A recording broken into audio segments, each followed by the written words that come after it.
One of the reporters who was first on the scene at the Plaza Towers Elementary School was Lance West from our affiliate K4, and he gave viewers a gripping and emotional account of what was unfolding. Take a look.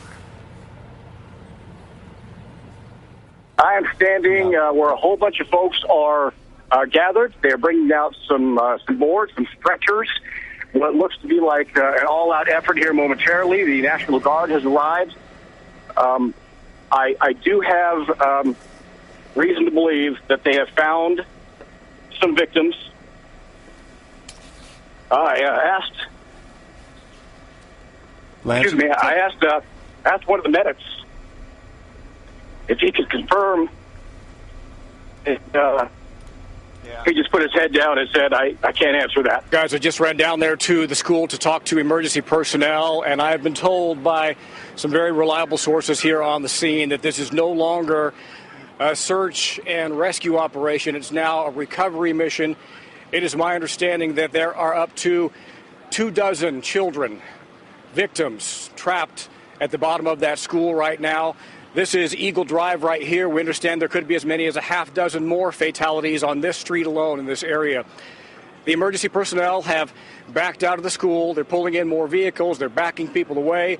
And I understand they're going to start pulling these tiny victims out of the rubble here shortly. It's too difficult, Lance. I'm so sorry. Lance, hang in there. Hang in there, my friend. And Lance West joins us now, and I think we were all with you in that moment when you realize what you have to report. It was one of the most heartbreaking events I've ever had to cover. We followed an ambulance. We piggybacked into the area where the elementary school was, and the first thing we saw when we got out of the car was a family coming out of their storm shelter, a mom, her daughter, and a nephew. They were in tears, obviously, seeing everything they saw around them. But the story they shared was just heartbreaking because they said someone was pounding on the door to get in, and they didn't have the strength to open the door because the winds were so powerful. So who knows what happened to that family. But those stories again and again were what we heard yesterday. And then we navigated our way over to Plaza Towers, and it was gut-wrenching. You heard the emotion, obviously. Sometimes we're more human than a reporter, and that happens. But images I will never forget. And I can't imagine the scene, as parents must have been rushing to the school. Well, we got there right before a lot of the firefighters and the police.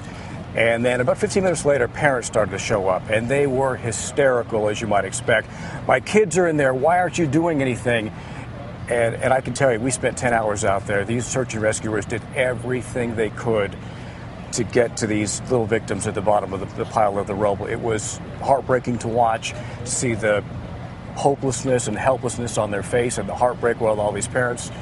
It's just one of those things you never want to experience. And we heard that there was a time when they actually asked some of the choppers to back off because rescuers were walking through the rubble calling names, hoping to hear little voices rise up. Right, and there was a lot of noise, and they took a lot of the people and moved them back. There were a lot of volunteers, people just coming out of the woodwork to offer some sort of help, to do something, to be able to get victims out of the rubble. And by the way, I don't know if you know this yet or not, we heard overnight they rescued 101 people alive in the rubble, and that search and rescue effort continues today. But because of all the noise, they had to move people back so that the experts could do the job they needed to do. Well, this is a beautiful community to live in, but one of the hard parts of it is Tornado Alley, and this community has seen horrific damage before. How does this compare, for example, to May 3rd, 1999, which was an EF5, winds of more than 300 miles an hour, but it feels like this devastation is on a magnitude worse? I think the difference here is that this storm dropped from the sky so quick and grew so big and powerful. It became from a small tornado, a funnel, into this monster grinder that was 2 miles wide. And in many cases when we have tornadoes here, you can get into a closet or you can get into a bathroom and you're okay. Unless you were underground, you were not going to survive this storm. It was that powerful. Do you feel like folks here have underground shelters? I mean, is that something fairly common, or is it only kind of the privileged few? Yeah, it's, I would say probably less than 10% maybe have a storm shelter here.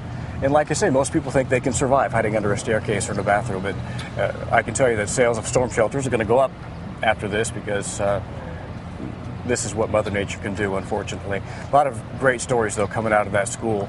I think maybe you talked about a teacher, Rhonda. I had a chance to meet her yesterday. She laid on top of 6 of her kids and saved their lives. We did, and we had a little boy on our air this morning saying, my teacher saved my life. Yeah. Lance West, I know you have been up all day, all night. Thank you for your coverage, being such a poignant voice and such a terrible story. Appreciate you being here this morning. Thank you so much.